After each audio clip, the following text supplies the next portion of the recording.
Allora, voglio partire con una domanda e vi chiedo di rispondere di pancia. Se vi chiedo come va il mondo oggi, bene o male, per alzata di mano, chi pensa che vada bene?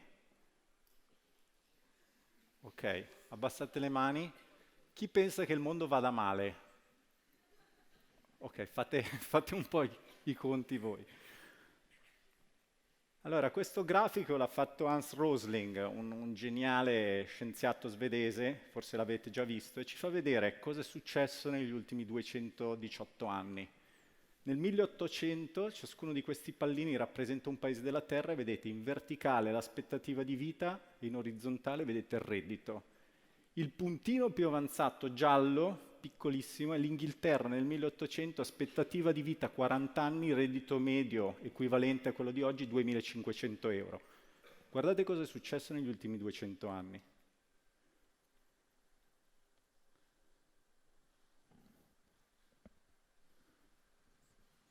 Ecco, vedete, durante l'Ottocento non succede quasi niente, il reddito un po' aumenta, però l'aspettativa di vita è sempre bassissima. Guardate cosa succede al volgere del secolo. Vedete il buco nella prima guerra mondiale, vi ripreso subito, vedete la seconda guerra mondiale. Adesso guardate cosa succede dal dopoguerra in poi, questa accelerazione, questa spinta straordinaria. Vedete proprio una trasformazione nella nostra società, tutta la popolazione, tutti i paesi della Terra che raggiungono un livello di benessere, di aspettativa di vita assolutamente straordinari. Ecco, c'è una spinta, un motore straordinario che ha reso possibile questo, è la tecnologia, e c'è un ramo, il braccio operativo della tecnologia è il business. Attraverso le aziende, le attività imprenditoriali, noi siamo riusciti a trasformare la condizione umana in una maniera straordinaria. E quindi oggi ci sono tutta una serie di indicatori che vedete qui da povertà, educazione, alfabetizzazione, democrazia, vaccinazione, mortalità infantile. Tutti questi indici sono straordinariamente positivi come non avremmo mai immaginato qualche decennio fa. Allo stesso tempo però vi chiedo di proiettarvi un po' nel futuro, e allora vi faccio un'altra domanda. Quando pensiamo al futuro ci sembra distante. Chiedo quanti di voi in questa sala avete figli per alzata di mano? Che è una buona metà. Provate a pensare in che anno avranno la vostra età di oggi. Oppure se non avete figli, i bambini che nascono nel 2018 in che anno avranno la vostra età di oggi. Ecco, nel mio caso arrivo al 2051 e il 2055. Quindi pensate cosa è successo nei precedenti 200 anni, immaginate con questa accelerazione straordinaria cosa può succedere nei prossimi 20, 30, 40 anni. Pensando che noi stiamo vivendo delle dinamiche che non sono lineari ma sono esponenziali. Quindi esponenziale vuol dire che per un sacco di tempo non succede nulla e poi una specie di esplosione. E vedete, quando sono nato io c'erano meno di 4 miliardi di persone sulla Terra, adesso ce ne sono quasi 8 miliardi. Vi rendete conto che viviamo un'epoca di disruption, di accelerazione inimmaginabile di tutta una serie di aspetti, tutta una serie di trend sia positivi che negativi. E infatti la stessa dinamica la troviamo praticamente ovunque. Ci sono centinaia di parametri, di indicatori, di attività e gli relativi impatti che seguono lo stesso tipo di andamento. Quindi per un sacco di tempo sembra che non succeda niente, poi ho questa esplosione. Noi siamo nel mezzo di questa esplosione. E allo stesso tempo viviamo su un pianeta che è sempre lo stesso. Da miliardi di anni, una volta c'erano tanto pianeta, poche persone, adesso ci sono tantissime persone, il pianeta è sempre quello. E abbiamo adottato un modello economico che poi ha delle conseguenze, che ci ha portato al successo fino ad oggi, ma non è lo stesso modello che ci traghetterà verso un futuro che sia desiderabile. E quindi vi faccio vedere cosa sta succedendo oggi nel mezzo del Pacifico, nell'atollo delle Midway, e guardate queste immagini.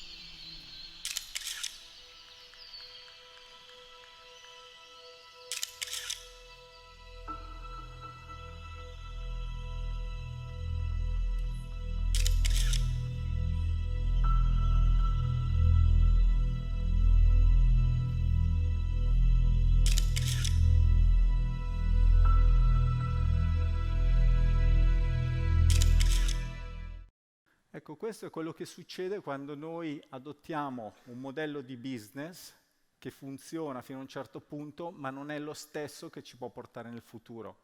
Noi vediamo cosa sta succedendo agli animali, agli albatros nelle Midway, ma in realtà la stessa cosa sta succedendo a noi come esseri umani. Quindi se noi guardiamo questa immagine, pensiamo all'allattamento, oggi ci sono in alcune zone del pianeta, quelle più inquinate, ci sono centinaia, migliaia di sostanze chimiche tossiche che sono riscontrabili nel latte materno. Il latte materno dovrebbe essere trattato come un rifiuto tossico. Questo senza andare tanto in là anche nelle zone più inquinate dell'Italia, per non parlare poi della Cina o altre regioni del pianeta. È chiaro che dobbiamo completamente trasformare il nostro modello economico, dobbiamo trasformare i nostri paradigmi. E l'altra riflessione che voglio fare con voi è questa. Vedete questa linea rossa, 800 metri, il Parco Sempione, proprio qua a 2 passi? Se noi consideriamo un corpo umano come volume, sono circa 70 litri. Tutta l'umanità, tutta la specie umana può essere contenuta dentro un cubo di 800 per 800 per 800 metri, il volume di tutti gli esseri umani oggi sulla Terra. E allo stesso tempo questo puntino microscopico, questo pixel rispetto alle dimensioni del pianeta, usando la tecnologia e usando i nostri modelli di business, riesce a impattare il funzionamento dell'intero pianeta. E vi rendete conto che la velocità non è lineare, il futuro non sarà una proiezione di quello che abbiamo vissuto nel passato, nel futuro vedremo un'accelerazione drastica di tutta una serie di fenomeni. E vedete, questa ruota rappresenta tutti i paesi della Terra e queste barre che si muovono sono le temperature misurate medie rispetto allo zero storico. E guardate cosa succede dal 2000 in poi. Ovviamente più diventa rosso, più il pianeta si sta scaldando. E vedete la non linearità di questi cambiamenti, vedete il senso d'urgenza che ci porta a cambiare. Quello che è successo praticamente dal 2000 in poi è che gli oceani hanno esaurito la loro capacità di assorbire il calore e le emissioni in eccesso e quindi la Terra invece di continuare a assorbire i nostri impatti comincia a diventare una emettitrice, comincia a non essere più in grado di reggere il nostro impatto. Quindi dobbiamo passare da un modello che è estrattivo, non intendo legato all'industria mineraria, intendo un modello di business che è guidato da un unico obiettivo, guardare dove sia il valore, raccoglierlo e concentrarlo, estrarlo e concentrarlo, estrarlo e concentrarlo. Perché questa macchina straordinaria che è il business, che è l'azienda oggi, se guardiamo il modello dominante è guidata da un unico obiettivo, distribuire dividendi agli azionisti o massimizzare valore per gli azionisti. Quindi se c'è quest'unico obiettivo vuol dire una cosa molto semplice ma quasi scioccante. Le persone e il pianeta non rientrano negli obiettivi di business. Vi rendete conto che se ha funzionato fino ad oggi, nella condizione e con la velocità di cambiamento che stiamo vivendo, non potrà funzionare nel futuro, è fondamentale cambiare.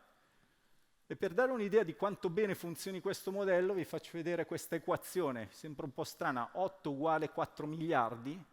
Questo modello di concentrazione di valore funziona talmente bene che oggi 8 esseri umani sulla Terra, tanti quanti possono stare su questo carrello da golf, hanno la stessa ricchezza dei 4 miliardi di persone più povere sul pianeta.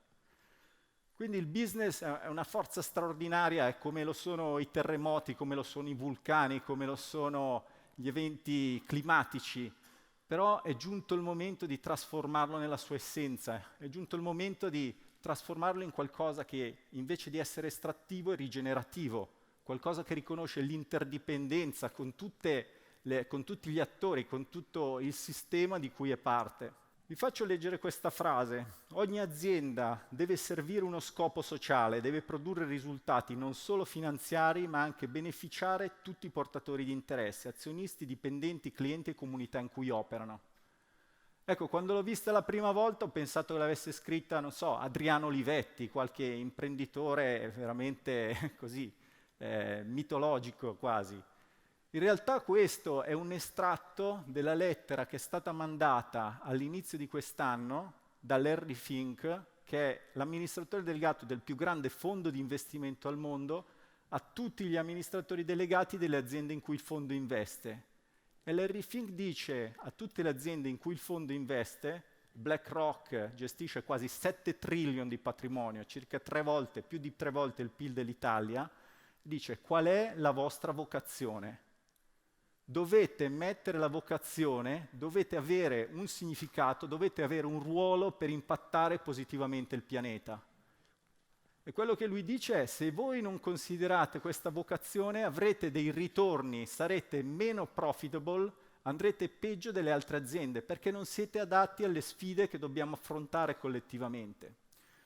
Ecco, in questo contesto nascono le Benefit Corporation. Le Benefit Corporation rappresentano l'evoluzione, forse la rappresentazione più spinta di quello che è un business sostenibile, è il concetto di usare il business come forza positiva. Come possiamo usare questa straordinaria potenzialità per contribuire a risolvere le grandi sfide del nostro tempo? Quindi qualsiasi azienda può cominciare a reinterpretarsi e reinventarsi in questa direzione. E quindi può cominciare a diventare rigenerativa. Vuol dire che questa azienda misura quello che conta e gestisce tutti i suoi impatti con la stessa completezza, con lo stesso rigore che oggi viene riservato alle misurazioni di tipo economico-finanziario. Un'azienda rigenerativa ha una vocazione che viene scritta nello statuto. Negli Stati Uniti esiste una forma giuridica, già dal 2010, che riconosce queste aziende che non sono for profit, sono oltre il profit, sono for benefit e hanno la vocazione scritta all'oggetto sociale.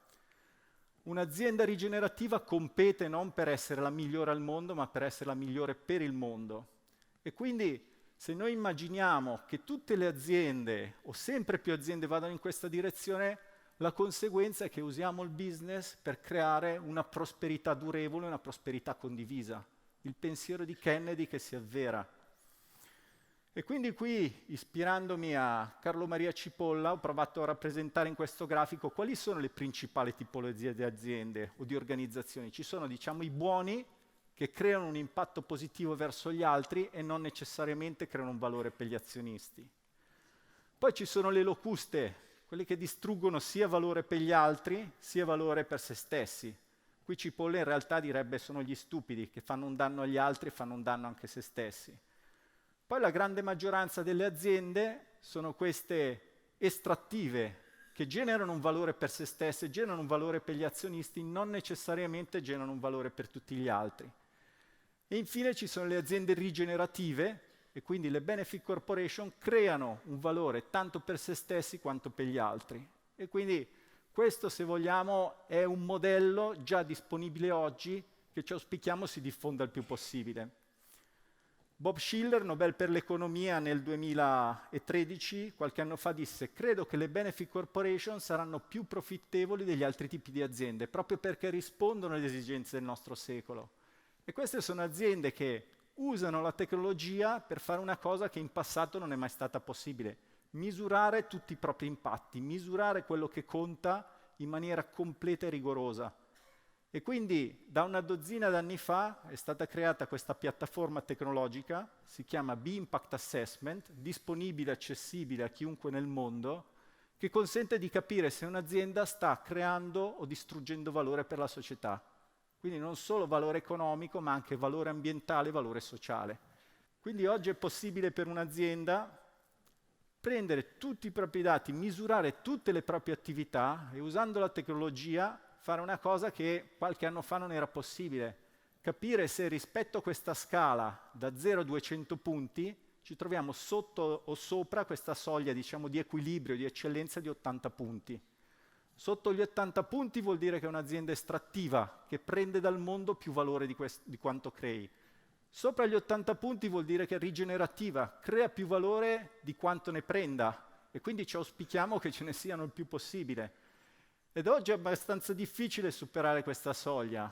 Quindi vedete, questo è un grafico che rappresenta, nel mondo ci sono più di 70.000 aziende che si sono misurate con questo protocollo e sono solo 2.650 che superano questa soglia, però dimostra una cosa fondamentale, che è possibile. Queste sono tutte aziende che hanno misurato i loro impatti e in 60 paesi, 140 industrie diverse ci dimostrano che è possibile condurre quasi qualsiasi business in modo tale da creare più valore sociale, ambientale, economico di quanto se ne prenda. Vi rendete conto di quanto sia rivoluzionario questo concetto? Allora nel 2012 cosa abbiamo fatto? Quando abbiamo fondato Nativa abbiamo preso questo modello dagli Stati Uniti, Abbiamo detto, se esiste là, lo possiamo fare anche da noi. Abbiamo chiamato avvocati, abbiamo chiamato notai, giuristi, ci siamo messi, abbiamo scritto uno statuto in cui scrivevamo che lo scopo di Nativa era di essere un'azienda rigeneratrice, andare oltre questo concetto di profit. Quindi, fatta l'azienda, andiamo alla Camera di Commercio e cosa succede? Il nostro statuto viene respinto. Come viene respinto? Vi proponiamo una cosa bella, innovativa, straordinaria, già c'è, non chiediamo niente a nessuno. No, non si può fare perché la legge proibisce che una società di capitali faccia qualcosa di diverso da produrre valore per gli azionisti. Quindi questa cosa non si può fare. Noi insistiamo, viene respinto una seconda volta, viene respinto una terza, viene respinto una quarta. La quinta volta, per sfinimento, l'impiegato della Camera di Commercio dice va bene, dai, lo registriamo, non se ne accorgerà nessuno. E quindi cominciamo a operare in questo limbro, in quest'area grigia, speriamo che non se ne accorga nessuno e andiamo avanti con le nostre attività. Questo però, diciamo, non ci va giù. Allora con Paolo Di Cesare, il cofondatore di Nativa, cominciamo ad attivarci, cominciamo a contattare delle persone che possono capire l'opportunità, possono aiutarci a introdurre questa innovazione. Creiamo un gruppo di lavoro che nel giro di 14 mesi praticamente scrive un disegno di legge, questo disegno di legge viene presentato al Senato, viene recepito come emendamento della legge di stabilità del 2016 e qua vedete il 22 dicembre 2015 la legge passa. Questo sono io, col senatore Del Barba e Paolo Di Cesare, e per la prima volta viene introdotta in Italia una nuova forma giuridica di impresa che riconosce le società benefit, che sono aziende che nell'esercizio delle loro attività economiche, oltre allo scopo di dividere gli utili, perseguono una o più finalità di beneficio comune. È una riscrittura del DNA delle aziende. Per cui l'Italia diventa il primo Stato sovrano al mondo ad avere questa forma giuridica. Oggi esiste in 34 Stati degli Stati Uniti, in Italia, in Colombia, e ci sono altri 15 paesi della Terra che stanno introducendo lo stesso modello. E quindi l'Italia si ritrova ad essere il paese al mondo in cui questo modello sta crescendo più rapidamente. Abbiamo più di 85 aziende che superano questa soglia di 80 punti misurata, verificata e certificata, e abbiamo più di 300 aziende che hanno adottato questa forma giuridica. Complessivamente in Europa, quando è nata Nativa, eravamo il paziente zero, non c'era nessuna Benefit Corporation. Oggi tra Benefit Corporation e B Corp certificate ce ne sono più di 700. Quindi l'Italia oggi si ritrova a essere un laboratorio planetario. Da tutto il mondo ci guardano e dicono com'è possibile? Vogliamo che questo modello, questo che state facendo in Italia, si diffonda anche in altri paesi. Quindi crediamo che questo concetto di azienda rigeneratrice sia anche molto vicino al nostro DNA, sia molto vicino al nostro tessuto imprenditoriale. E quindi io mi auguro che se voi siete cittadini cominciate a guardare quello che comprate, da dove viene, chi l'ha fatto, ha un impatto positivo o negativo. Se siete imprenditori, la vostra azienda sta creando o distruggendo valore. Lo sapete, l'avete mai misurato, oggi c'è modo di farlo. Se siete amministratori, ci sono decine di città nel mondo oggi, questo è un esempio della città di New York, che stanno adottando questo modello e lo stanno diffondendo perché ovviamente più aziende di questo tipo ci sono in un dato territorio, meglio è dal punto di vista economico, dal punto di vista sociale, dal punto di vista ambientale.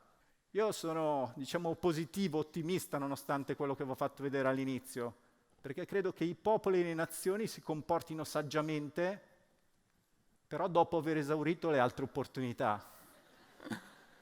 Quindi io non so se abbiamo esaurito proprio tutte le opportunità, credo che questo muro si sta avvicinando molto più rapidamente di quanto comunemente si pensi, ma credo anche che abbiamo tutte le possibilità, tutti gli strumenti e ci manca forse solo un piccolo salto di volontà per accelerare questa trasformazione positiva. Grazie.